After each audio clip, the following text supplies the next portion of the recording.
ಅಂತ ಗೊತ್ತಾಗ್ಬೇಕಾದ್ರೆ ನಿನಗ್ ಫ್ಯಾಕ್ಸ್ ಕಳ್ಸಿದಿರಲ್ಲ ಅವ್ರನ್ನ ಕೇಳು, ನಾನ್ ಯಾರು ಅಂತ ಹೇಳ್ತಾರೆ. ಮೇಡಮ್ ಸಾರಿ ಮೇಡಮ್, ಏನೋ ಗೊತ್ತಿಲ್ಲದೆ ತಪ್ಪಾಗೋಯ್ತು, ಕ್ಷಮಿಸಿ ಮೇಡಮ್. ಕ್ಷಮಿಸ್ಬೇಕಾ? ನನ್ನನ್ನ ಸ್ಟೇಷನ್ವರೆಗೂ ಬರೋಗ್ ಮಾಡಿದ್ಯಾ? ಈಗ ನೀನು ನನ್ ಮನೆಯವ್ರಿಗೂ ಬಂದು ನನ್ನನ್ನ ಸಾರಿ ಅಂತ ಕೇಳಿದ್ರೆ ಆವಾಗ ನಾನು ಎಕ್ಸ್ಕ್ಯೂಸ್ ಮಾಡ್ಬೋದೇನೋ? Prabha, let's go, come.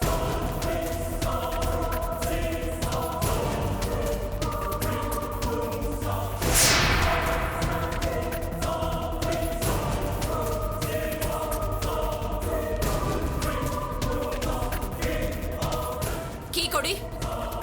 Madam ನೀವು ಕೆಲಸ ಮಾಡಿ ಸಾಕು, ಕೀ ಕೊಡಿ. ಮಾಮ್, ಇವ್ರೇನ್ ಮಾಡಿದ್ರು? ಇವ್ರೇನ್ ಮಾಡಿದ್ರ? ಕೆಲ್ಸಕ್ ಸೇರಿದ ದಿನಾನೇ ಇವ್ರ ಕಾಲ್ಗುಣ ಏನು ಅಂತ ಗೊತ್ತಾಯ್ತಲ್ಲ. ಕಾರ್ ಹತ್ತಿದ ದಿನಾನೇ ಸೀದಾ ಪೊಲೀಸ್ ಸ್ಟೇಷನ್ ಕರ್ಕೊಂಡ್ ಬಂದಿದ್ದಾನೆ. ಏನಮ್ಮ ನೀನು ಸುಮ್ಮನೆ ಒಂದು ಚಿಕ್ಕ ವಿಷಯಕ್ಕಂತ. Shut up, get into the car.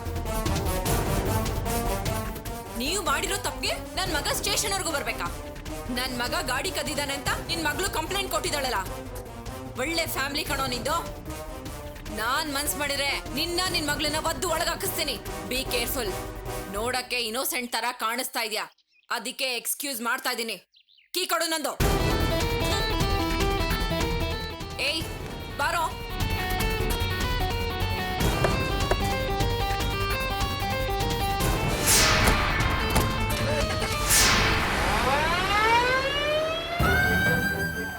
ಸಾರಿ ಅಪ್ಪ, ಅವರು ಫೈನಾನ್ಸ್ ಕಂಪ್ನಿಯವರು ಅಂತ ಗೊತ್ತಾಗ್ಲಿಲ್ಲ.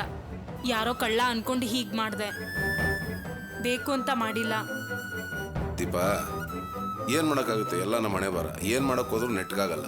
ನಡಿ ಮನೆಗೆ ಹೋಗಿ ಮಾತಾಡೋಣ. ಸರ್ ನಾವಿನ್ ಬರ್ತೀವಿ. ಅಯ್ಯೋ ಸಂತೋಷವಾಗಿ ಹೋಗಿ ಸರ್. ಇನ್ಮೇಲೆ ಯಾವುದೇ ವಿಷಯ ಆದ್ರೂ ಮನೇಲೆ ಕೂತ್ಕೊಂಡು ಮಾತಾಡಿ, ಹೊರಗೆ ಬರಬೇಡಿ. ಹೋಗಿ ಹೋಗಿ. ನೋಡಿ, ನಿಮಗೂ ಸೇರಿಸಿ ನನಗೂ ತೊಂದರೆ ಆಗಿದೆ. ಹೋಗಿ ಬಮ್ಮ, ಹೋಗಿ ಸರ್.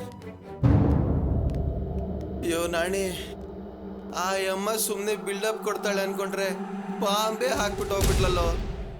ಸ್ವಲ್ಪ ಕಮಿಷನರ್ ಆಫೀಸ್ಗೆ ಹೋಗ್ಬೇಕು ಸರ್. ಜೀಪ್ ರೆಡಿ ಮಾಡ್ಲಾ ಸರ್? ಏಯ್, ಜೀಪ್ ಎಲ್ಲಿ? ಫ್ಯೂಸೇ ಕಿತ್ಕೊಂಡು ಹೋಗ್ಬಿಟ್ಲು. ಹೋಗ ಆಟೋ ಕರ್ಕೊಂಬ ಹೋಗು. Yes sir. ಹೋಗು.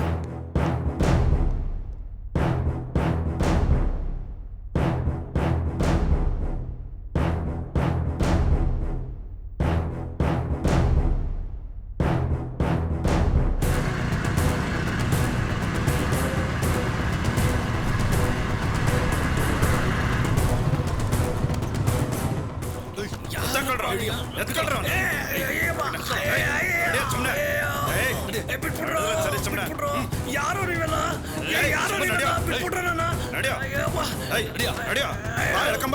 ಅಣ್ಣ ಇವತ್ತು ಹಬ್ಬ ಮಾಡ್ತಾರೆ. ಅಣ್ಣ ಇವನೇ ಅಣ್ಣ ಆನಂದ ಅಂದ್ರೆ.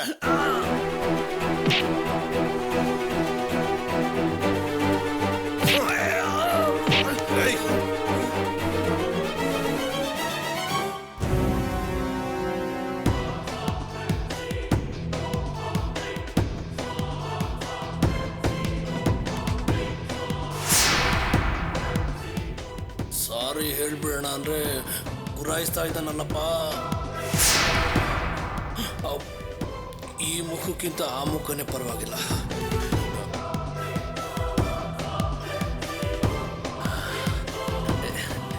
ಇವನಾದ್ರೂ ಸ್ವಲ್ಪ ನಗು ತರ ಕಾಣಿಸ್ತಾ ಇದೆ. ಇವನ ಹತ್ರ ಮಾತಾಡ್ಬೋದು ಅನ್ಸುತ್ತೆ.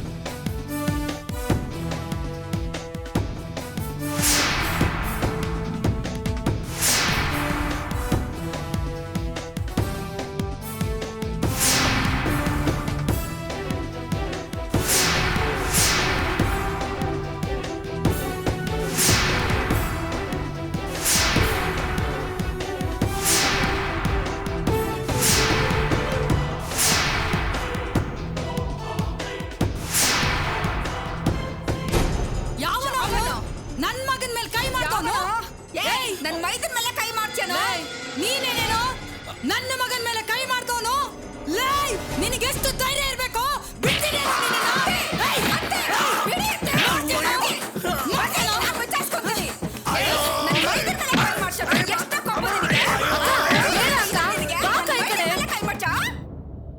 ಅಯ್ಯಮ್ಮ, ಥ್ಯಾಂಕ್ಸ್ ಅಕ್ಕ. ಇಲ್ಲೂ ಒಬ್ರು ಒಳ್ಳೆಯವ್ರು ಇದಿರಲ್ಲ. ಏಯ್ ಮಕ್ಕ, ಏನಾರ ಸಿಗ್ತಾ ಇರಪ್ಪ. ಏ ದಾಂಡಿಗ್ರ ಅವ್ನ ತಲೆ ಮೇಲೆ ತಗೊಂಡು ಏನಾರ ಹಾಕ್ರೋ. ಅಕ್ಕ ಬೇಡಕ್ಕ ಸುಮ್ಮನಿರಕ್ಕ ನೀನು. ನೀನೇನೇ ಮಾತಾಡ್ತಾ ಇದ್ಯಾ? ನಿನ್ ಕಣ್ಣಿಗೆ ಹೊಡೆದವನ ಕಣೆ ಅವನು. ಅಕ್ಕ ನೀನ್ ಅವ್ನ್ ಹೊಡೆದ್ರೆ ಅವ್ನ್ಗೆ ಏಟ್ ಆಗಲ್ಲ. ಅದೇ ಮಾವ ಹೊಡೆದ್ರೆ ಅವ್ನ್ ರಕ್ತ ಮಂತಿ ಮಾಡ್ಕೊಳ್ತಾನೆ, ಆಗ ಅವ್ನ್ಗೆ ಏಟ್ ಆಗುತ್ತೆ. ನೀವು ಸುಮ್ಮನಿರಿ ಅಕ್ಕ. ಹೊಡಿರಿ ಮಾವ ನೀವು. ಆನಂದ ಕೊಲೆಗಾರ ಕುಟುಂಬಕ್ಕೆ ಕುರಿತರ ಬಂದು ಸಿಕ್ಕಾಕೊಂಡ್ಬಿಟ್ಟಲು. ಏನ್ರಿ ನೋಡ್ತಾ ನಿಂತಿದ್ದೀರಾ? ಅಯ್ಯ, ಬಲಿ ಕೊಡೋ ಕುರಿ ಹತ್ರ ನೀರ್ ತಗೊಂಡೋಗಿಟ್ರೆ ತಲೆ ಅಲ್ಲಾಡ್ಸುತ್ತಾ? ಇವನೇನ್ರಿ ಕೇಳ್ತೀರಾ? ತಿನ್ನಕ್ ಅನ್ನ ಹಾಕಿದ್ ಕೈ ಇರ್ಬಾರ್ದು, ನಡಿಯಕ್ಕೆ ಕಾಲ್ ಇರ್ಬಾರ್ದು, ಆ ತರ ಕೈ ಕಾಲ್ ಮುರಿರಿ. ಅಕ್ಕ ಅದು ಏ ಸರ್ಸು, ಈ ಗುಜುಡನ್ ನೋಡ್ತಾ ಇದ್ರೆ ಒಳ್ಳೆ ಬೆಕ್ಕಿನ ಮರಿ ತರ ಕಾಣಿಸ್ತಾ ಇದ್ದಾನೆ. ಏಯ್, ಇವನು ಕೂಗಿದ ತಕ್ಷಣ ಮರ್ಯಾದೆಯಲ್ಲಿ ನಿಮ್ ಹಿಂದೆ ಬಂದ ಇಲ್ಲ ರಂಪ ಗಿಂಪ ಮಾಡಿ ಕಿರಿಕ್ ಮಾಡದ್ನ? ಬಾಸ್, ನಾನ್ಯಾಕೆ ಬಾಸ್ ರಂಪಾಟ ಮಾಡ್ಬೇಕು? ಅವ್ರು ಕರೆದ ತಕ್ಷಣ ಬಂದಿದ್ದೀನಿ. ಹೇಳ್ರೋ, ಬಾಸ್ ಕರೀತದಲ್ಲ ಹೇಳಿ.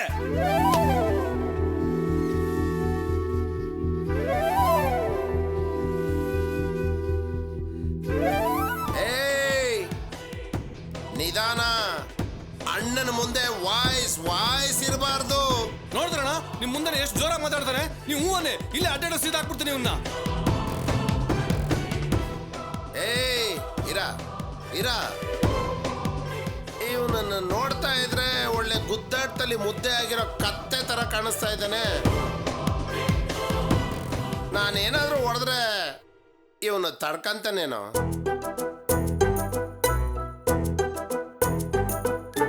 ಈ ತರಕ್ಲಾಂಟಿ ನನ್ನ ಮಗನ್ ಓಡನ್ನ. ಏಯ್, ಈ ಗುಜುಡು ನಿನ್ನ ನೋಡನ್ನ. ಹೌದಪ್ಪ, ಇವನೇ ನನ್ ಕೊಡ್ತಿದ್ದು.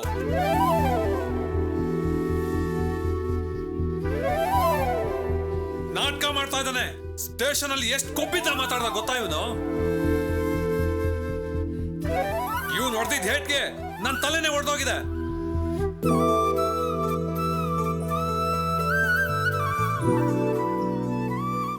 ಪಾಪಿ, ನನ್ ಮಗಗೆ ಹೊಡೆದಿದ್ ಸಾಲದು ಅಂತ ಪೊಲೀಸ್ ಸ್ಟೇಷನ್ ಅಲ್ಲಿ ಬಾಯಿ ಬಂದ ಮಾತಾಡ್ತೀಯನೋ?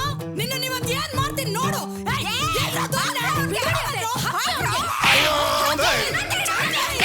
ಅಮ್ಮ, ನೀನ್ ಯಾಕೆ ಟೆನ್ಷನ್ ಮಾಡ್ಕೊಳ್ತೀಯ? ಅಪ್ಪನೇ ಅವನು ಹೊಡಿತ ತಾಳ್ಮೇನೆ ಇದಾರೆ ತಾನೆ. ನೀನ್ ಸುಮ್ನೆ ನೀನ್ ಹೋಗಿ ಅವ್ನು ಹೊಡಿತ್ಯಾ? ಸುಮ್ನೆ ನಿಂತ್ಕೋ. ಅಬ್ಬಾ, ಇವನೊಬ್ಬ ಒಳ್ಳೆಯವ್ರ ತರ ಕಾಣಿಸ್ತಿದ್ದಾನೆ. ಇವನನ್ನ ಹಿಡ್ಕೊಂಡು ಹೇಗಾರ ತಪ್ಪಿಸ್ಕೊಂಡ್ಬೇಕು. Thank you god.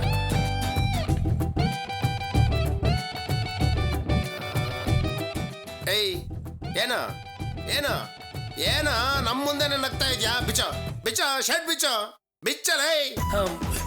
ಯಾಕಣ್ಣ ಶರ್ಟ್ ಬಿಚ್ಚಬೇಕು? ಬಿಚ್ಚಲೇ, ಶರ್ಟ್ ಬಿಚ್ಚ. ಯಾಕಣ್ಣ?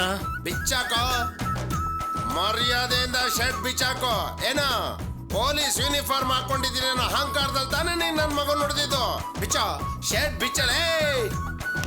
ಇವತ್ತು ನಾನು ಯಾರು ಅಂತ ನಿನ್ನ ತೋರಿಸ್ತೀನಿ ಮಗನೇ. ಬಿಚ್ಚ ಶರ್ಟು. ಅಣ್ಣ, ನೀವು ನನ್ನ ತಪ್ಪಾಗಿ ಅರ್ಥ ಮಾಡ್ಕೊಂಡಿದ್ದೀರಾ. ಆದ್ರೆ ನಾನು ಅದನ್ನ ತಪ್ಪು ಅಂತ ಹೇಳ್ತಿಲ್ಲ. ಯೂನಿಫಾರ್ಮ್ ಬಿಚ್ಚಾಕಣ್ಣ ಹೊಡಿಬೇಕು. ಯೂನಿಫಾರ್ಮ್ ಹಾಕೊಂಡ್ರು ಸರಿ, ಹಾಕೊಳ್ದೇ ಇರೋ ಸರಿ, ನಾನು ಪೊಲೀಸ್ ಅಣ್ಣ.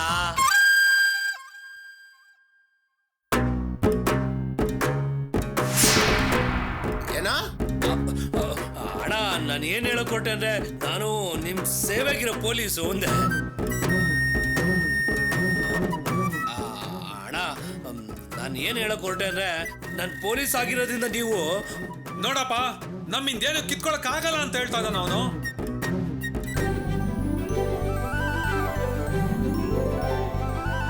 ಏಯ್, ಎಷ್ಟು ಕೊಬ್ಬಲ್ ನಾಲ್ಗೆ ಕಚ್ ಮಾತಾಡ್ತಾ ಇದ್ಯಾ ನೀನು? ಬಾಸ್, ನಾನು ಕೊಬ್ಬಲ್ ಮಾತಾಡ್ತಿಲ್ಲ ಬಾಸ್. ಏಯ್, ಮುಚ್ಚಲೇ ಬಾಯಿ. ಸಹಾಯ ಕೇಳೋಣ ಅಂದ್ರೆ ಈ ಎಲ್ರೂ ಮುಖನು ಹರಳೆಣ್ಣೆ ಕುಡ್ದಿರೋ ತರ ಇದೆ. ಇವತ್ತು ನಾನು ಸತ್ತೆ.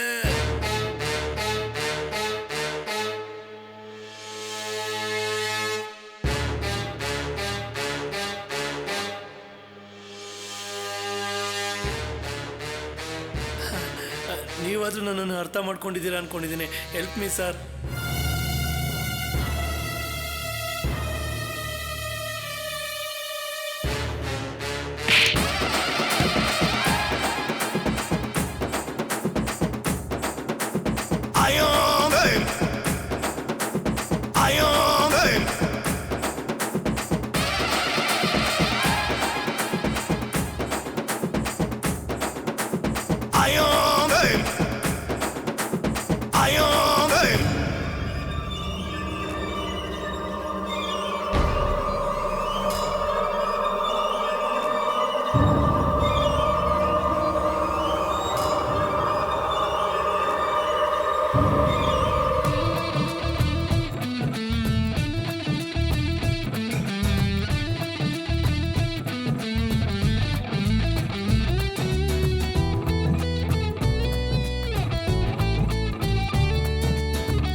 ಮುಖದಲ್ಲಿ ನಗು ನೋಡಿ ಇವನಾದ್ರೂ ನಂಗೆ ಸಹಾಯ ಮಾಡ್ತಾನೆ ಅನ್ಕೊಂಡೆ, ಮೋಸ ಹೋದೆ.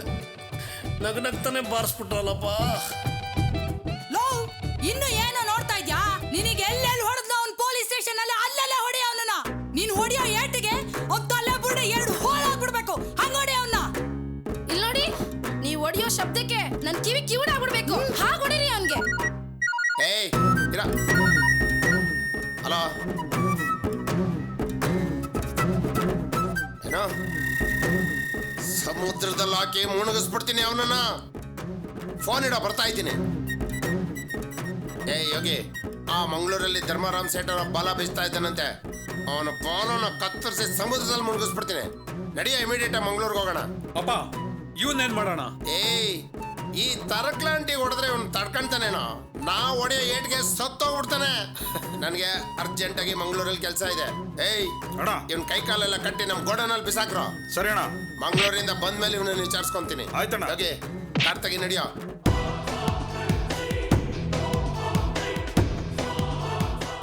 ಅಯ್ಯ, ಇನ್ನು ಏನ್ ನೋಡ್ತಿದ್ದೀರೋ? ಗೋಡನಿಗೆ ತಕೊಂಡೋಗಿ ಕಾಲು ಕೈ ಅಲ್ಲಾಡ್ಸ್ಬಾರ್ದು. ಹಂಗ್ ಕಟ್ಟಾಕಿ ನನ್ನ ಮಗನಿಗೆ ಎತ್ಕೊಂಡೋಗ್ರೋ. ಸರಿ ಅಕ್ಕ. ನೀವೇ ಅವನಿಗೆ ಇಕ್ಬಾರ್ದಾ? ಅಯ್ಯೋ ಬಾರೆ.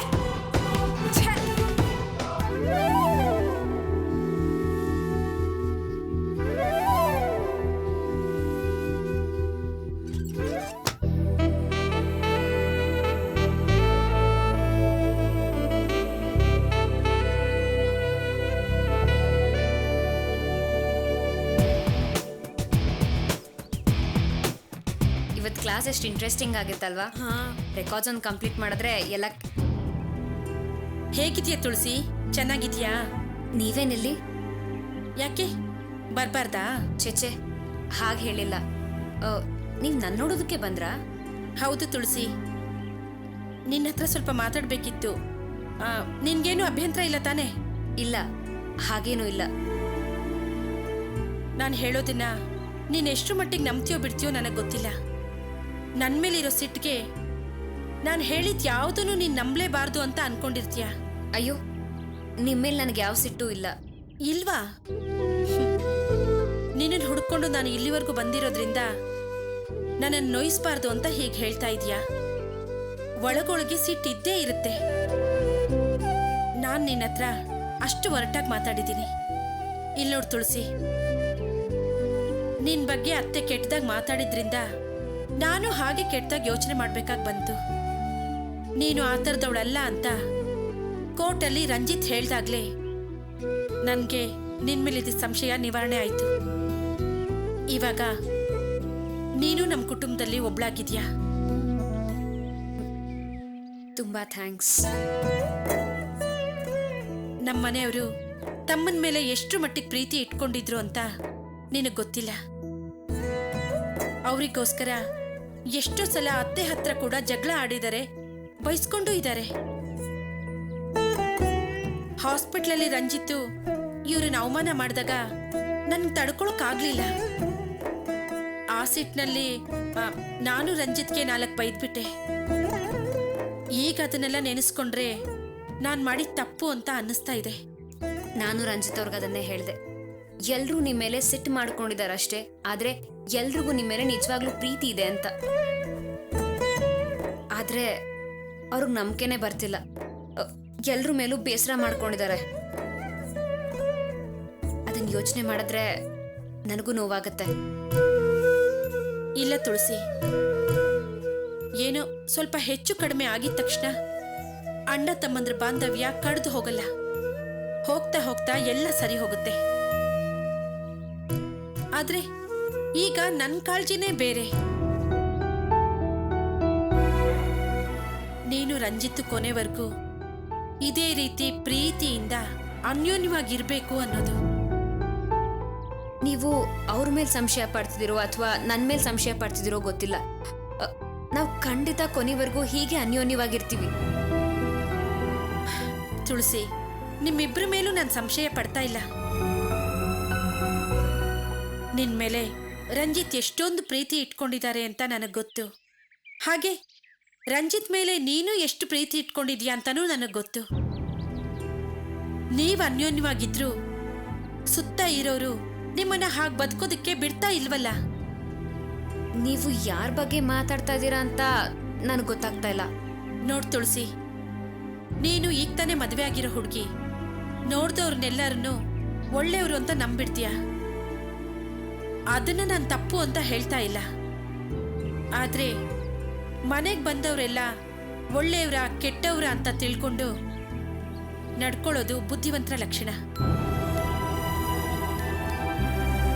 ನಿನ್ಗೆ ಇನ್ ಮುಂದೆ ಯಾವ ತೊಂದರೆನೂ ಆಗ್ಬಾರ್ದು ಅನ್ನೋ ಕಾರಣದಿಂದ ನಾನಿದನ್ನ ಹೇಳ್ತಾ ಇದ್ದೀನಿ. ನನ್ನ ಬಗ್ಗೆ ನೀನ್ ತಪ್ಪು ತಿಳ್ಕೊಂಡ್ರೂ ಪರವಾಗಿಲ್ಲ. ಮನ್ಸಲ್ಲಿ ಹುಟ್ಟಿರೋ ಸಂಶಯನ ಮುಚ್ಚಿಟ್ಕೊಳ್ದೆ ಕೇಳ್ತಾ ಇದ್ದೀನಿ. ಚಾರು ಪದೇ ಪದೇ ನಿಮ್ಮ ಮನೆಗೆ ಬರ್ತಿರೋದು ನಿಜನ ಸುಳ್ಳ? ನಿಜ. ಯಾಕೆ ಬರ್ತಿದ್ದಾಳೆ ಅಂತ ಗೊತ್ತಾ? ಅವ್ರು ರಂಜಿತ್ ಒಳ್ಳೆ ಫ್ರೆಂಡು, ಅದಕ್ಕೆ ಬರ್ತಿದ್ದಾರೆ. ಅವಳು ಒಳ್ಳೆ ಫ್ರೆಂಡಾ ಹೌದಾ ಅಲ್ವಾ ಅಂತ ನಾನು ಕೇಳ್ತಾ ಇಲ್ಲ. ಅವಳು ಯಾವ್ದಕ್ಕೋಸ್ಕರ ಬರ್ತಾ ಇದ್ದಾಳೆ ಅಂತ ಕೇಳ್ತಾ ಇದ್ದೀನಿ. ಚಾರು ಫ್ರೆಂಡ್ ಅನ್ನೋ ಕಾರಣಕ್ಕೆ ಬರ್ತಾ ಇದ್ದಾಳೆ ಸರಿ, ಬರೀ ಕಾಫಿ ಗೀಫಿ ಕುಡ್ಕೊಂಡು ಹೋಗ್ತಾಳಾ ಅಥವಾ ನಿನ್ನ ಹತ್ರ ತುಂಬಾ ಪ್ರೀತಿಯಿಂದ ಮಾತಾಡ್ತಾಳ? ಅಮ್ಮನು ಮಗನು ಬೇರೆ ಆಗೋದು ಒಳ್ಳೇದಲ್ಲ. ಎರಡು ಕುಟುಂಬಗಳು ಒಟ್ಟಿಗಿರೋದು ಒಳ್ಳೇದು. ಬೇರೆ ಆಗಿರೋ ಮನಸ್ಸುಗಳು ಒಂದಾದ್ರೆ ನನಗೆ ಸಂತೋಷ ಅಂತ ಹಾಗೆ ಹೀಗೆ ಅಂತ ಎಲ್ಲ ಹೇಳಿರ್ತಾಳೆ ಅಲ್ವಾ? ಹೌದು. ಇಲ್ಲಿ ನೋಡು ತುಳಸಿ, ಚಾರು ನಿನ್ಮೇಲಿರೋ ಪ್ರೀತಿಯಿಂದಾಗ್ಲಿ ಈ ರೀತಿ ಮಾತಾಡ್ತಿದ್ದಾಳೆ ಅಂತ ನೀನು ಅನ್ಕೋಬೇಡ. ಚಾರು ಮನ್ಸೊಳಗಡೆ ಏನಿದೆ ಅಂತ ನನಗೆ ಚೆನ್ನಾಗಿ ಗೊತ್ತು. ಅತ್ತೆನ ತನ್ನ ಕೈ ಸೆರೆ ಮಾಡ್ಕೊಂಡಿದ್ದಾಳೆ. ನಿನ್ಗೂ ರಂಜಿತ್ಗೂ ಮಧ್ಯೆ ಏನಾದ್ರೂ ಮನಸ್ತಾಪ ತಂದು ಹಾಕ್ಬೇಕು ಅಂತ ಅವಳು ಐಡಿಯಾ ಮಾಡ್ತಾ ಇದ್ದಾಳೆ. ಅವಳು ಯಾಕೆ ನಮ್ಮ ನಡುವೆ ಮನಸ್ತಾಪ ತಂದು ಹಾಕಬೇಕು? ತುಳಸಿ, ನನ್ನಿಂದ ಎಲ್ಲಾನು ಬಾಯ್ಬಿಟ್ಟು ಹೇಳಕ್ಕಾಗಲ್ಲಮ್ಮ. ಕಡ್ಡಿ ಮುರಿದ ಹಾಗೆ ಒಂದೆರಡು ಮಾತು ಹೇಳ್ತೀನಿ. ಚಾರು ಆಗ್ಲೇ ರಂಜಿತ್ಗೆ ಮದುವೆ ನಿಶ್ಚಯ ಆದ ಹುಡುಗಿ.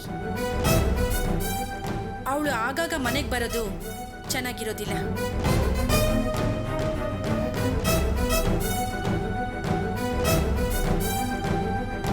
ನನಗೂ ಮೊದಲು ಅವಳು ಮಾತಾಡೋದು ನೋಡಿದ್ರೆ ಹಾಗೆ ಅನಿಸ್ತು.